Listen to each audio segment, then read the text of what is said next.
या जगामध्ये ज्यांनी ज्या महामानवांनी तुमच्या माझ्यासाठी सर्व जनतेच्या हितासाठी कल्याणासाठी पूर्ण आयुष्य अर्पण केलं त्या सर्व महामानवांना मी प्रथम प्रणाम करतो। या आजच्या या कार्यक्रमानिमित्त चर्चा ओपन करायची होती की 1 ऑगस्ट 2024 रोजी हा जो निर्णय झाला, आपण स्वतंत्र भारताचे स्वतंत्र नागरिक आहोत, आपले विचार शासनाने किंवा 7 न्यायमूर्तींनी जो काही निर्णय दिला तो कितपत योग्य आहे, जरी त्यांनी तो निर्णय दिलेला असला तरी तो निर्णय योग्य कसा आहे अयोग्य कसा आहे या संबंधीची ही चर्चा अत्यंत महत्त्वाची घडून आणण्याच्या संदर्भात खंडाळकर साहेबांनी सांगितल्याप्रमाणे मागच्या रविवारी ते ठरलं आणि त्याप्रमाणे आज आपण या चर्चेसाठी उपलब्ध आहात। आदरणीय या ठिकाणी अत्यंत महत्त्वाचं असं भाष्य खंडाळकर साहेबांनी केलेलं आहे। त्यांनी राजर्षी शाहू महाराजांचं उदाहरण दिलं, ओबीसीच्या कॅटेगरीचं उदाहरण दिलं आणि एकूणच हा निर्णय जो आहे हा कसा असंवैधानिक आहे याची माहिती दिली। हे सांगत असताना त्यांनी सांगितलं की आता आपल्याला आपलं जसं तिकडे उत्तर प्रदेशामध्ये बंद झाला मोठ्या प्रमाणामध्ये, तसाच बंद महाराष्ट्रामध्ये सुद्धा होणं अपेक्षित आहे आणि ते केलं पाहिजे। अत्यंत महत्त्वाचं न्यायमूर्ती शेळके साहेबांनी न्यायाच्या दृष्टिकोनातून ज्युडिशरीच्या दृष्टिकोनातून ज्या बाबी अत्यंत महत्त्वाच्या आहे की हे नाही आहे, it is not directions, it is not order, it is judgement. जसं अगोदरच्या व्यक्तींनी हरिदास साहेबांनी सांगितलं की ह्या फक्त ऑर्डर्स आहे, पण तसं नाही आहे। कारण जजमेंट 262 पानाचं जजमेंट हे मी यावेळेला काढलं त्यावेळेला स्टेटला ऑर्डर्स दिल्यात क्रिमिलियरच्या बाबतीत, परंतु वर्गीकरणाच्या बाबतीत that is the judgement clear झालं, क्लिअर करा की वर्गीकरणाच्या बाबतीत हे जजमेंट आहे, बरोबर आहे। आणि क्रिमी लेअरच्या बाबतीत स्टेटला त्यांनी ऑर्डर्स दिलेले आहे की हे आता त्या राज्याने ठरवावं। थोडस संगती होते, चर्चा झालीच पाहिजे। जसं वादी आणि प्रतिवादी याच्यामध्ये आपण म्हणतो कंप्लेनंट आणि रिस्पॉन्डंट, तसं त्यांचा विचार होता कोणाचा हरिदास साहेबांचा की सगळे आले पाहिजे, आम्ही कितीही बोलवलं तरी ते येणार नाहीत किंवा आले तरी अशा पद्धतीचं मग त्याला वातावरण नको आहे। तुम्हाला ते सुद्धा जे काही सांगता येईल ते सुद्धा कायदेशीर भाषेत जर सांगितलं तर ते निश्चितच अत्यंत चांगलं असतं, परंतु तसं होताना काही दिसत नाही काही वेळेला। त्यानंतर कांबळे साहेबांनी अत्यंत सुंदर असं विवेचन या ठिकाणी केलेलं आहे, अत्यंत चांगल्या रीतीने त्यांनी सांगितलेलं आहे की आता आपल्याला मोठ्या प्रमाणामध्ये हा लढा उभारावा लागेल। माझे सर्वांना इथे उपस्थितांना विनंती आहे की येत्या रविवारी आपण, हो सर कांबळे सर, येत्या रविवारी आपण क्रांती चौकामध्ये याच्या विरोधात जसं आपण मागे प्रायव्हेटायझेशनच्या संदर्भामध्ये शाळा आणि कारखाने याच्यामध्ये जसं आपण मोठ्या प्रमाणामध्ये एकत्रित येऊन तिथे नारेबाजी केली, घोषणा दिल्या, निदर्शनं केली, त्या पद्धतीचं निदर्शनं आपण येत्या रविवारी आपली सर्वांची संमती असेल तर आपण तयारीला लागूया। आहे का संमती? हा एक महत्वाचा प्रश्न आहे। काही हरकत नाही, काही हरकत नाही, आहे ना सर्वांची तयारी?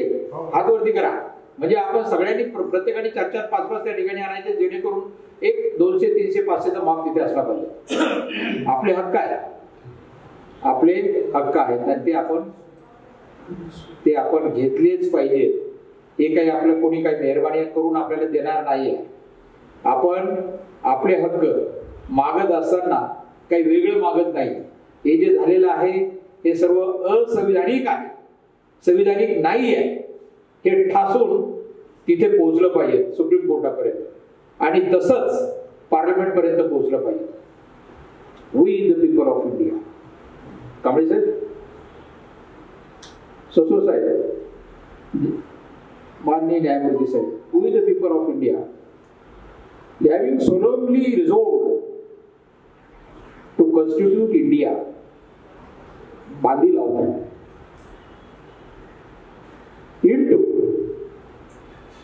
अँड ॲश्युअर यू, सर्व भारताला आम्ही हमी दिली. कोणी दिली? संविधानाने हमी दिली. संविधानात सभेने 26 नोव्हेंबर 1949 ही हमी दिली. काय हमी दिली? We assure the justice of what? Of social, economical and political. तिन्ही हमी तुम्हाला दिलेल्या आहेत. तुम्ही सामाजिक प्रगती केलीच पाहिजे. राज्याने त्याच्यासाठी तयारी केलीच पाहिजे. प्रत्येक राज्याची जबाबदारी टाकलेली आहे राज्यावर.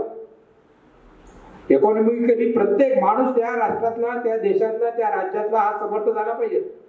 एज्युकेशनली झाला पाहिजे. मग एज्युकेशन करताना काय गरज आहे, कोणत्या कोणत्या गोष्टीची गरज आहे, त्याला पुढे नेणं आवश्यक आहे. आर्टिकल 46 असं सांगतं की प्रत्येक राज्याच्या राज्यप्रमुखांनी म्हणजे मुख्यमंत्र्यांनी आणि त्याच्याबरोबर असलेले सर्व जे काही आहे, मग एज्युकेशन मिनिस्टर असतील आणि त्याच्याबरोबर इतर मिनिस्टर जे असतील, त्या सर्वांची जबाबदारी आहे की त्याला उत्कृष्ट असं शिक्षण मिळालं पाहिजे. 14 वर्षापर्यंत त्याला फ्री शिक्षण मिळालं पाहिजे. आणि त्याच्या पुढे त्याची पुढची जबाबदारी टाकलेली आहे लिबर्टी.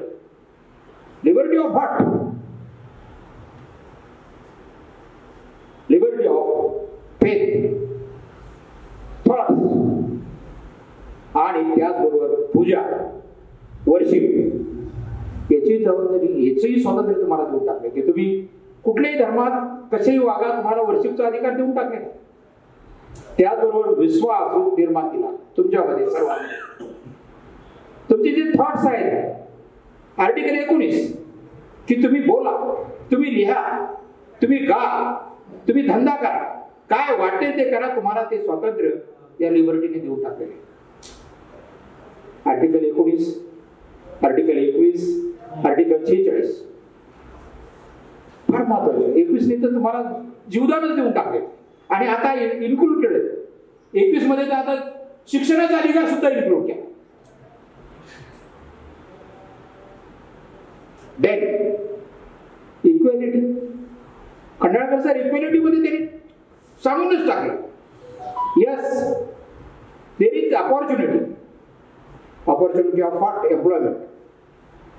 शिक्षण घ्या, शिक्षण घ्या आणि शिक्षण झाल्याबरोबर तुम्हाला जे काही एम्प्लॉयमेंट मध्ये तुम्हाला कॉम्पिट करायचं ते करू शकता.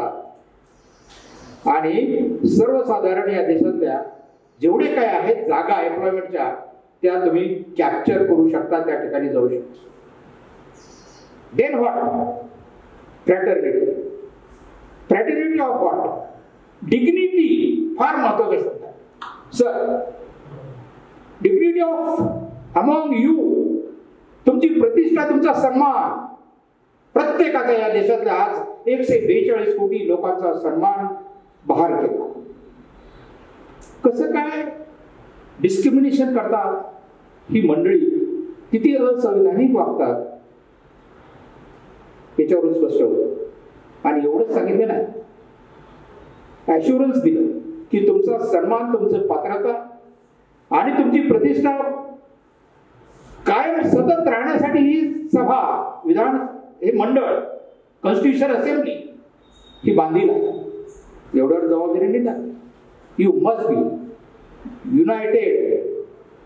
You must be United. तुम्ही एकी तुमच्यामध्ये असलीच पाहिजे. अँड त्याचबरोबर सगळ्यात महत्वाचा शब्द टाकला तो इंटिग्रिटी, की तुम्ही देशाची बेईमानी करता कामा नये. देशाची बेईमानी जर केला तर असंवैधानिक आहात. मग आता आपण सगळी मंडळी विचार करू शकतो की देशाची बेईमानी कोण करतो.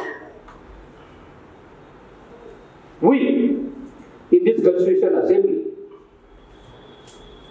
26th November 1949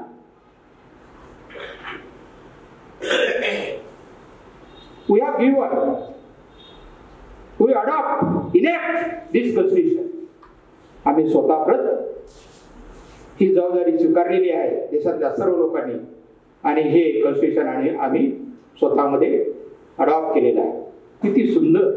अहो, जगामध्ये सर्वश्रेष्ठ असं ही प्रस्तावना, ही कॉन्स्टिट्यूशन, हे स्ट्रक्चर सगळ्या जगाने मान्य केलं आहे. सगळ्या जगाने मान्य ज्यावेळेला केलं त्यावेळेला या देशाची वाहवा सगळं जग करत आहे. आणि आपल्या देशाच्या कॉन्स्टिट्यूशनचा आदर्श सर्व जग घेतात. मी इकडे येतो की हा विषय ओपन करायचं कारणच असं होतं की इथे आमचे न्यायमूर्ती, त्यांची नावं आपल्याला माहितच आहे, पण मी सांगितलेच पाहिजे एकदा. मिस्टर सर्वोच्च न्यायालयाचे न्यायाधीश डी.वाय. चंद्रचूड साहेब, नंबर 2 आहेत B.R. गवई साहेब, तिसरे आहेत विक्रम नाथ, चौथे आहेत मॅडम आहेत त्या बेलायम त्रिवेदी, पाचवे आहेत पंकज मित्तल, सहावे आहेत मनोज मिश्रा आणि सातवे आहेत यशी शर्मा. गवई जर सोडले तर सर्वच्या सर्व 6 ब्राह्मण आहेत. अपेक्षित आहे, त्यांना तेच पाहिजे होतं. ते जे पाहिजे होतं ते गवईकडून करून घेतलं.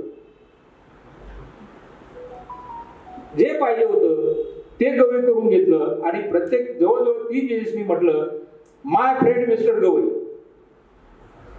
या जजमेंटमध्ये उल्लेख असा प्रत्येक ठिकाणी आलाय की माय फ्रेंड मिस्टर गवई यांनी जे काही क्रिमिनलचं या ठिकाणी रिटर्न दिलेलं आहे ते अत्यंत योग्य आहे. याच्यामध्ये the president may with respect to any state or union territory and where it is a state after consultation with the governor. अर्थ असा आहे की ही जी काही क्रिमिनलची बाब आहे ती गव्हर्नरने सगळ्या पूर्णच्या पूर्ण त्या स्टेटला सांगावी आणि सांगितल्यानंतर ते करून घ्यावं, म्हणजे ही जबाबदारी टाकली स्टेटवर. त्याच्यानंतर parliament may by law include in or exclude from the list of the scheduled tribe scheduled caste specified in a notification issued under clause 1 any tribe or tribal community. Article 342A असा उल्लेख केला त्याने त्याच्यामध्ये की socially आणि educationally backward जे classes आहेत. आता इथे महत्वाचा मला प्रश्न पडला आहे की यांनी आर्टिकल 15चा उल्लेख पूर्ण जजमेंट मध्ये साहेब केलेला नाही. आर्टिकल 17चा तर स्पेशल सोडूनच दिला आहे ही अॅट्रॉसिटी किंवा अस्पृश्यता निवारण केली.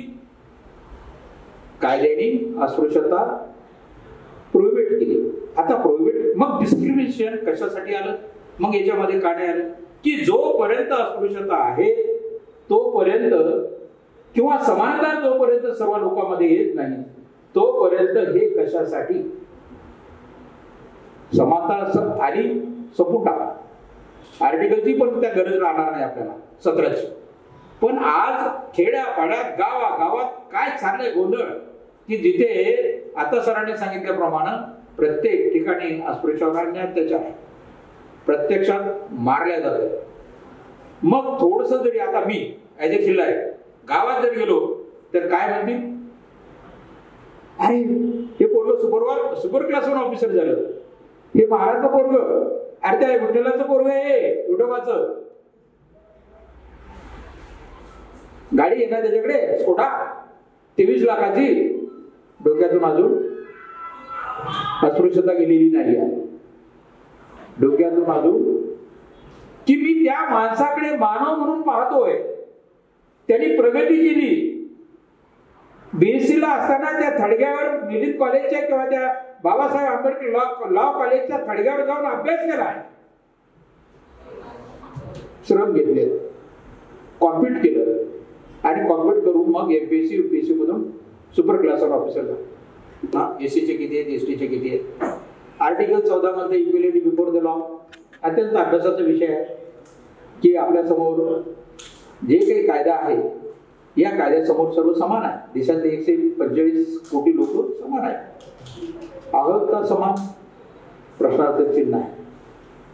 फक्त आम्ही दिसतोय पुढे ज्यावेळेला निवडणुका येतील, ज्यावेळेला ओटी होतील त्यावेळेला गरीब माणूस आणि हा श्रीमंत माणूस किंवा पॉलिटिकली सजग असलेला माणूस, पुढे गेलेला माणूस, आमदार असेल, खासदार असेल, मिनिस्ट्री असेल, एका याच्यामध्ये येतात. तिथेही सुद्धा डिस्क्रिमिनेशन होते असं नाहीये, होतच. पुढे आमचं याच्यामधले जे काही मुद्दे आहेत 366 कलम याची व्याख्या केलेली आहे. डेफिनेशन 366-24 मध्ये न्यायाधीश आहे, 366-24 मध्ये त्यांनी व्याख्या केली आणि ही व्याख्या करत असताना तिथे सुद्धा मेक मारली. आर्टिकल 226 म्हणतं power of AC to issue certain writs इथे सुद्धा आपल्याला या जजमेंटवर आपल्याला जे काही रीट आहे ते सर्व समावेशक असं त्यांना दाखवावं लागेल, आणावं लागेल, त्याच्यावर बंधन करावं लागेल. सर्वांनी मिळून एक केलं तर ते 226 आर्टिकल आपण काहीतरी केल्यासारखं होईल. आर्टिकल 16 काय म्हणतं? आर्टिकल 16 म्हणतं equality of the opportunity in the matter of the public employment. सार्वजनिक सेवामध्ये जे काय आहेत, ज्या बाबी आहेत त्या तुम्ही हस्तगत करा, जेवढे पोस्ट आहेत त्या हस्तगत करा, पण तेव्हा जेव्हा तुम्ही इलिजिबल क्वालिफाईड होणार तेव्हा. हे सुद्धा स्पष्ट केले. हे सुद्धा स्पष्ट करत असताना त्याचा उल्लेख की या समाजाने, बौद्ध समाजाने सो कॉल्ड त्या काळचे महार यांनी कष्ट केले, बाबासाहेबांचा संदेश ऐकला आणि एज्युकेशन घेऊन यांनी स्वतःच्या याच्यावर, आता मला स्वतःला असं वाटतं जे माझ्या अनुभवात आहे, जे मी स्वतः केले आणि इतर अधिकाऱ्यांनी, की जेव्हा जेव्हा पोस्ट निघाल्या 10 निघतील, 20 निघतील, त्यांच्या डिपार्टमेंटच्या 50 पोस्ट निघतील. मागच्या वेळेस मी ते उद्धृत केलेलं आहे, ते उद्धृत करायची गरज नाही आहे. पण ज्यावेळेला 500 पोस्ट मी भरल्या त्यावेळेला ते मातंगाचा आहे का, चंबाराचा आहे का, तो बौद्धाचा आहे का, काही पाहिलं नाही. Who is competent for that, I have selected him. सगळे अधिकारी असेच करतात. आमची चंबाराची मंडळी असतील, मातंगाची मंडळी असतील, बौद्धाची मंडळी आहे, आज मोठमोठ्या पदावर आहे, त्याची कारणच ती आहे.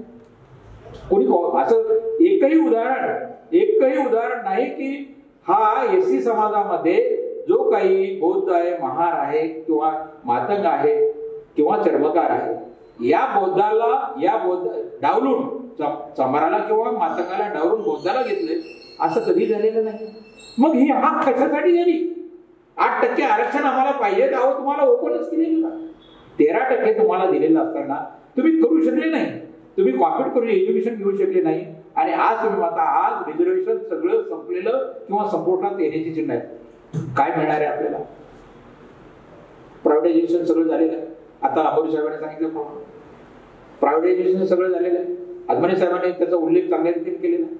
अशा परिस्थितीमध्ये काय आपल्या हातात राहणार आहे जरी तुम्हाला रिझर्वेशन दिलं तरी? प्रश्न इथे सोल्युशनचा आहे की त्यांना न्यायमूर्तींनी सांगितलं, खंडाळकर साहेबांनी सांगितले की त्यांना तुम्ही अगोदर शिक्षणाच्या प्रवाहात आणा. ते 100 नाही 1000 वर्ष राहील ते काही प्रश्न नाही. आता सांगितलं की 100 वर्ष नाही. ती तरतूद आहे, ते डिलीट कुणीही करू शकत नाही. ही वस्तुस्थिती आहे. मग याच्यामध्ये काय झाले? याच्यामध्ये हे झाले की आपण ज्या वेळेला पाहतो 341 कलम शेड्यूल कास्टचं जे अत्यंत महत्वाचे, आता साहेबांनी उल्लेख केल्याप्रमाणे अंबोरी साहेबांनी, ते अधिकार राष्ट्रपतीला, ते अधिकार पार्लमेंटला, ते अधिकार सुप्रीम कोर्टाला नाही आहेत. सुप्रीम कोर्ट याच्यासाठी यावर का यांनी आदेश दिला किंवा यावर काय जजमेंट दिलं की जे असंवैधानिक आहे, याच्यावर आपण झगडलं पाहिजे, याच्यावर भांडण झाली पाहिजे, याच्यावर भांडण करून आपण आपले निदर्शन करून आपण हे ते कळवलंच पाहिजे. 341 These rights are available or dedicate only to the parliament. बरोबर आहे? हे पार्लमेंटला आहे. मग सुप्रीम कोर्टाचं नाक घासायचं याच्यात काय कारण आहे? काय कशाचं कारण आहे नाक घासायचं? की आम्ही असं करतो? अरे जे असंविधानिक आहे ते बाब तुम्ही तुमचं अज्ञान तुम्ही उघड केलंय. आम्ही सर्वोच्च न्यायालयाला फार चांगलं सन्मान करत होतो, तुमचं अज्ञान तुम्ही या ठिकाणी उघड केले.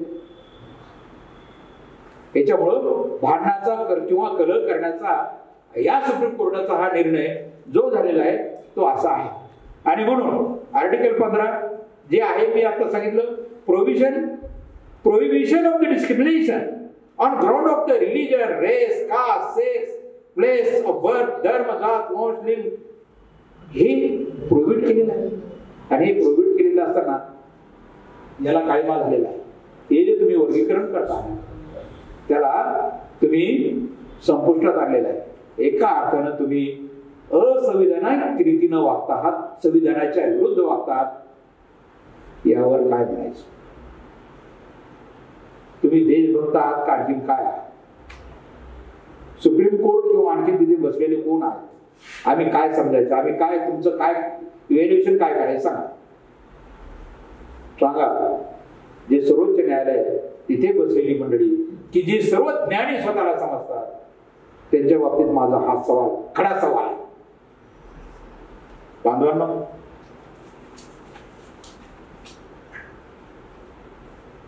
भारतात एकूण 6300 जाती आहेत. किती आहे? 6,300. एससी मध्ये 59 जाती आहेत, आरक्षणाच्या 13% आपल्याला आरक्षण दिलेले आहे. 59 जाती आहेत आणि या 59 आता जे 58चा उल्लेख होता तर तो 59चा आहे. मग याच्यामध्ये एसटी मध्ये अनुसूचित जमातीच्या जाती आहेत 47. किती आहेत? 47. शेड्यूल ट्राईबच्या जाती आहेत त्या 47 आहेत. आणि रिझर्वेशन किती दिलं? 60%. सांगायची गरज नाही, तुम्हाला माहिती आहे. ओबीसीची ज्या आहेत जाती ज्या महाराष्ट्रामध्ये त्या 346 आहेत आणि भारतामध्ये त्या 6,000च्या पुढे आहेत. आरक्षण किती दिलंय? 19%. किती दिलंय? जे 27%चा घोळ घालतायत ते चुकीचं आहे. आरक्षण 19% आहे. विशेष मागासवर्ग प्रवर्ग ज्याला आपण म्हणतो एसबीसी. एसबीसीचा अर्थ आहे विशेष मागास प्रवर्ग. ह्या एकूण जाती फक्त 7 आहेत आणि त्याच्यामध्ये आरक्षण 2% दिले. किती दिले? 7च जाती आहेत आणि 2% आरक्षण दिलेलं आहे. विजे भटक्या जमाती आता पहा एबीसीडी सुरू झालं. एकूण जाती आहेत 14. विजेमध्ये भटक्या जमाती ज्या आहेत मध्ये त्या जाती आहेत 14, आरक्षण दिले 3%. एनटी मध्ये भटक्या जमाती ब एकूण जाती आहेत 35 आणि आरक्षण दिलंय 2.5%. किती दिलंय? 2.5%. एनटी मध्ये एनटीसी मध्ये भटक्या जमाती क ज्याला आपण म्हणतो त्या फक्त एकच आहेत, ते धनगर आहे. आरक्षण 3.5% दिले. आज जे भांडण चाललेलं आहे आरक्षण, धनगर आमचे म्हणतायत की आम्हाला काही वेळेला पूर्वीचं म्हणत होते एससी मध्ये टाका, आता म्हणतात एसटी मध्ये टाका. 3.5% दिलेले आहेत. पण अभ्यास पाहिजे ना. अभ्यास केला तर सगळं लक्षात येईल की ऑलरेडी आपल्याला दिलेल्या लोकसंख्येच्या प्रमाणामध्ये आपण मागितलं पाहिजे आणि तेवढे घेतलं पाहिजे.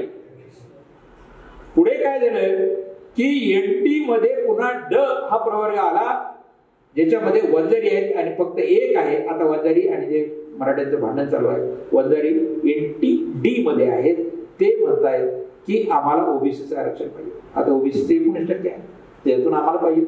आता हे थांबणार आहे का? जे असंविधानिक आहे ते कसं मिळवायचं आणि मिळणार आहे का याच्या बाबतीत विचार कुणीही करत नाही, तेही करत नाही. काहीतरी कुणी सांगतात त्याप्रमाणे त्यांचं ते भांडण थांबत नाही. आरक्षण आपलं टोटल आरक्षण 52% दिलेले मागा. 52% हे टोटल आरक्षण दिलेलं आहे आणि अशा परिस्थितीमध्ये त्यातील बौद्ध समाजाचा आरक्षणाचा टक्का जर काढला तर तो आहे 0.3%. सर 0.3% आहे. आरक्षण किती दिलेलं आहे? 13%. किती आहे? आणि केंद्रातलं किती आहे? 15%. केंद्राने किती दिले? 15%. आपल्या महाराष्ट्र राज्याचं 13%. बौद्धाला किती मिळालं? 0.3%. आमचं काही म्हणणं नाही, येऊन टाका, येऊन टाका, बिलकुल घेऊन टाका. अरे कॉपी तर करा, अगोदर पास तर व्हा. Graduate, post graduate, MPSC, UPSC अभ्यास, त्यासाठी अभ्यास करावा लागेल की नाही.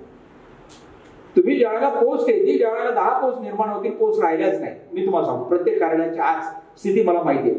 50% पोस्ट वॅकंट आहे. एससी-एसटीच्या पोस्ट भरल्याच जात नाही कारण गव्हर्नमेंट परवानगी देत नाही. गव्हर्नमेंट परवानगी देत नाही याच्यासाठी झगडणं अत्यंत आवश्यक की ह्या पोस्ट केव्हापासून वॅकंट आहेत. पोस्ट काय रिकाम्या होतात, एक तर रिटायर झाल्यानंतर किंवा एक दुर्दैवाने मेल्यानंतर. त्या भरल्या जात नाहीत. गेल्या 10 वर्षापासून त्या पोस्ट कशाच आहेत, याच्यासाठी आम्ही झगडलं पाहिजे.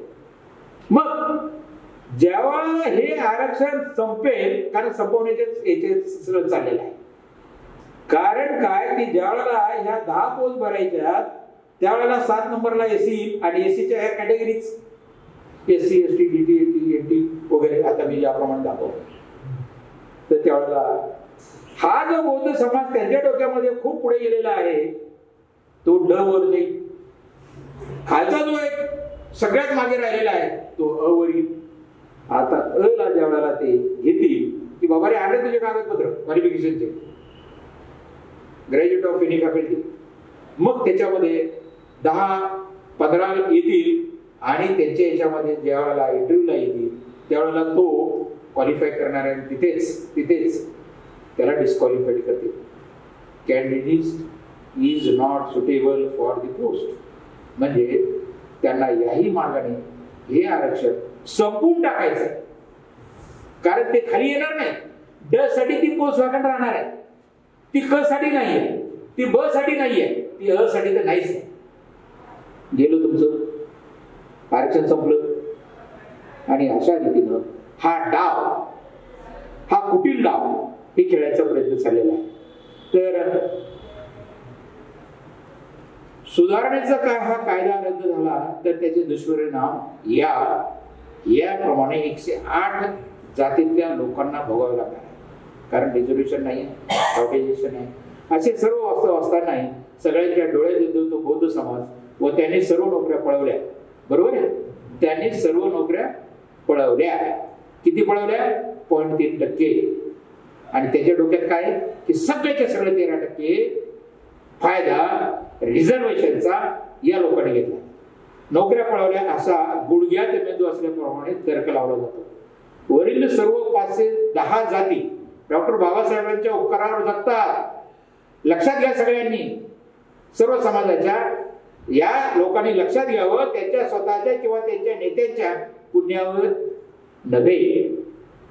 त्यांची कोणाच्या तरी नेत्याची पुण्य आहे किंवा त्यांची स्वतःची पुण्य आहे नाहीये, ती बाबासाहेबांची पुण्य आहे. म्हणून तुम्ही आज मोठमोठ्या पोस्टवर आहात. काही इंजिनियर आहेत, एक्झिक्युटिव्ह इंजिनियर आहेत, एसी आहेत, आमचे समाज बांधव मातंगामधले, चांबारामधले आणि इतर याच्यामधले, नुसते बौद्ध नाही आहेत. या 99% पण यातील 99% जाते ना, या महामानवाचे नाव घ्यायची लाज वाटते. खरंय का कुठे? कोणीतरी सांगा, मी ते लिहिले खरंय का कुठे? जेवीम करायची लाज वाटते. नांदेडला मी सर्व्हिस होतो जेव्हा असताना, तिकडच्या भागामध्ये तर एवढं काही बाबासाहेबांच्या बाबतीत विटाळ अगदी असल्यासारखं. सर मी तिथे होतो आणि माझ्याच बरोबर एक क्वालिटी कंट्रोल ऑफिसर होता, नाव घेत नाही, पण एवढं त्याच्या डोक्यात द्वेष, एवढा द्वेष विचारू नका. 14 एप्रिल जयंती साजरी करायची, अरे बाबा तू अध्यक्ष होय, नाही मला मग काम आहे, अशा तऱ्हेचं आदेश. नाव घ्यायची लाज वाटते. त्यांना मिळणाऱ्या फायद्याचा बाप कोण असा प्रश्न त्यांनी स्वतःला विचारावा. हे स्वातंत्र्यपूर्व काळातील आपली किंवा आपल्या पूर्वजांची स्थिती त्यांनी आठवावी व स्वतःच्या मनाला विचारावे. बांधवांनो, आज या ठिकाणी जे काही तज्ञांनी या मार्गदर्शक अत्यंत चांगलं मार्गदर्शक केले, त्या बाबतीत अत्यंत महत्वाच्या काही गोष्टी आहेत. जनरल हा जो निर्णय दिला, हा जनरल निर्णय जो दिला सिव्हिल निर्णय आहे 1897 मध्ये गव्हर्नमेंट ऑफ इंडिया 1935च्या ऍक्ट प्रमाणे आणि पंजाब एससी पंजाबचा निर्णय आहे. Punjab SC and backward reservation service act 2006 तिथपासून चाललेला आहे. आता साहेबांनी सांगितलं की तिथे हायकोर्टाने तो निर्णय अमान्य केला. हा निर्णय जो होता तो अमान्य केला. पार्टी समोरची पुन्हा सुप्रीम कोर्टात गेली आणि सुप्रीम कोर्टात आज हा निर्णय जो चुकीचा आहे, जो असंविधानिक आहे, असा हा निर्णय आज लादण्यात आला की जो अत्यंत, मी असं म्हणतो की या एससी मध्ये एसटी मध्ये हा सगळा लावणारा निर्णय आहे. आपसामध्ये भांडण करणारा निर्णय आहे. आणि जसं आता तिकडे पेटत चाललेलं आहे त्या पद्धतीनं पेटवण्याचं काम सुरू झालं की आपोआपच रिझर्वेशनची मागणी मागे पडेल आणि मग याच्यातून तुम्हाला जे पाहिजे, म्हणजे त्या लोकांना जे पाहिजे, जे सरकारला पाहिजे केंद्र सरकारला, ते करण्याचा हा डाव, कुटील डाव असं मी म्हणेन की हा चाललेला आहे. अशा रीतीनं बरंच काही आहे याच्यामध्ये. पोथी पुराण भरपूर लिहिलेलं आहे. पुढच्या वेळेला आणखीन आपण हे करण्याचा प्रयत्न करू. आता ह्या सभा रेग्युलर चालू राहणार आहेत. प्रत्येक आठवड्याला, प्रत्येक 15 दिवसाला भागाभागामध्ये 3-3 काही ठिकाणी आपण जास्त एरिया हे करून घेऊ. आणि सर्वांना माझी अशी नम्रतेची आग्रहाची विनंती राहील की आपण आलं पाहिजे प्रत्येक सभेला. कारण या 262 पानाचं जजमेंट हे वाचत असताना अत्यंत महत्वाचे की प्रत्येक शब्द कसा त्याने घेतलेला आहे आणि काय काय मुद्दा म्हणून टाळलेला आहे ते वाचत असताना आज दिवसही पुरणार नाही, रात्रही पुरणार नाही. कारण 2 दिवस आणि 2 रात्र माझ्या गेलेल्या आहेत हे समजून घेण्यामध्ये, वाचण्यामध्ये. तर आपल्याला शॉर्ट मध्ये सांगण्याचा प्रयत्न करतो. शेवटी थोडंसं हे करण्याचा प्रयत्न आहे. तो सांगतो आणि माझे लाभलेले 2 शब्द संभवतो ते असे आहे. आता आपल्याला येत्या रविवारी 12 वाजता, ठीक आहे 12 वाजता आंदोलन. आता आपल्याला आंदोलनच करायचंय. याच्यामध्ये आपल्याला 12 वाजता यायचंय, निदर्शनं करायचे. आमदार, खासदार, बरोबर आहे, मंत्री यांच्या घरावर आपल्याला तुम्ही पार्लमेंटमध्ये जा, पार्लमेंटमध्ये विचारा. आणि एकच नाही तर सगळ्यांनी SC/STच्या खासदारांनी हा प्रश्न तसाच लावा की हे जे निर्णय दिलेला आहे हा निर्णय रद्द करावा. त्याच्यासाठी रीट दाखल करावी. त्याच्यासाठी काय वाटेल ते करा. रीट दाखल करून तुम्ही पार्लमेंटमध्ये हा प्रश्न आवर्जून मोठ्या आवाजामध्ये उच्चारा आणि ते पंतप्रधानांना त्यासाठी काय जे काही करायचं असेल, तुम्हाला घेराव घालायचा असेल पार्लमेंटमध्ये, ते सगळं करा. आपल्याला या ठिकाणी प्रत्येक खासदार साहेब आणि या ठिकाणी असलेले जे काही मंत्री आहेत त्यांच्या घरावर मोर्चे काढलेच पाहिजे. मान्य आहे सगळ्यांना? येणार का सर्वजण?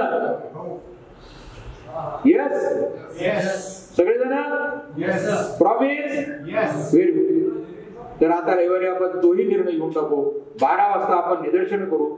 आपल्या हातामध्ये झेंडेही राहतील, आपल्या हातामध्ये पॉम्पलेटही राहतील आणि त्या ठिकाणी आपण या निर्णयाचा सर्वोच्च न्यायालयाच्या निर्णयाचा धिक्कार करू. मान्य सगळे? We are born to unite our fellow men. सगळ्यांना या बाबासाहेबांच्या विचाराने जे प्रवृत्त झालेले आहेत त्याच्यासाठी आपण एकत्र आलं पाहिजे. आम्ही बांधील आहोत. मान्य आहे सगळ्यांना? इट इज प्रोजेक्टेड दॅट, पुढं पहा, 600 million people will face hunger in 2030. जसं आहे 2030 मध्ये 600 मिलियन लोक भुकेने मरणार, खूप गोळी होणार. This is projected. Number 3, do something today. आत्ताच, याच दिवशी, आत्तापासून, that will improve your tomorrow. आज जर मनात वेगळा निश्चय केला तर उद्याचं भवितव्य आहे. आपण तर चाललो, आपलं झाले, पण मुलाबाळांना शिक्षणही नाही आणि नोकरीचं तर प्रश्नच नाही, कारण आरक्षणच नाही. आपल्या मुलाबाळासाठी आता साहेबांनी सांगितल्याप्रमाणे आपल्याला आमच्या बापाने आमच्यासाठी काय केलंय हे आपल्याला दोष नको म्हणून आता तुमची सर्वांची ऍज ए पालक म्हणून आपली सर्वांची जबाबदारी आहे. पोरं काही करणार आहेत, आपल्यालाच करावं लागणार. बरोबर आहे का? Next, donate to fight discrimination. Discrimination जे आहे, भेदाभेद जातीमध्ये, वर्गामध्ये, तो संपवण्यासाठी आता पुन्हा आपल्याला आपलं सर्वस्व अर्पण करावं लागणारच आहे. Next, 2 million people are in precarious job without social protection. आज जे लोक काम करतायत 2 लाख मिलियन, त्यांना कुठल्याही प्रकारचं प्रोटेक्शन नाही आहे. कुठल्याही प्रकारचं नाही. मग प्रायव्हेट इंडस्ट्रीज असू द्या, सरकारी इंडस्ट्रीजमध्ये असू द्या, सरकारी कार्यालयामध्ये असू द्या, कुठलंही प्रोटेक्शन आज सामाजिक त्यांना नाही आहे. Don't tell your dream to the people, show it.